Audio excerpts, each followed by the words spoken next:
Господния ден.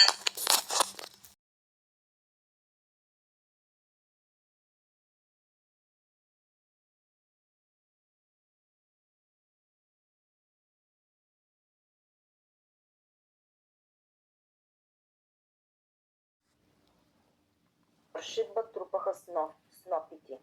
Носеше името на български цар, който създаде най-страшните закони против пиянството. Между тези кирпичени каштурки, винаги варосани, сгушени между нацъфтели акации, премина детството ми. Тук всяко кътче частица от моя живот. Тук в малкото дюкянче пред училището, където се продаваха винаги топли кифли, разбрах колко трудно бащите ни препечелваха горчивия си залък. Еленовият рок, неговата книга, започва с емблематичния разказ Еленовия рок. Вие казвате, че дядовия имал Еленов рок на огледалото в стаята си, пазеше го наред с значки и медали, с които бе награден като пчелар.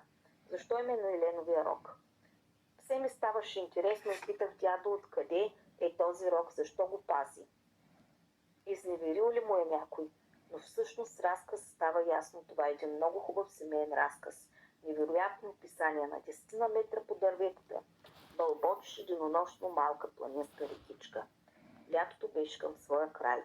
Един следобед потеглихме към тясното коларско пътче, което започваше от лагера, пресичаше боровата горичка на две и се губеше в широка поляна, засенчена от големи клонисти дървета. Всъщност, вярно ли е, че вие сте оформител, художник на Еленовия рок?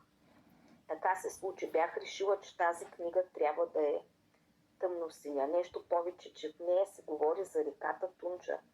Миндов е добър в описанията за реката, казва. Тунджа, тази красавица, някога запълваше цялото ми детство.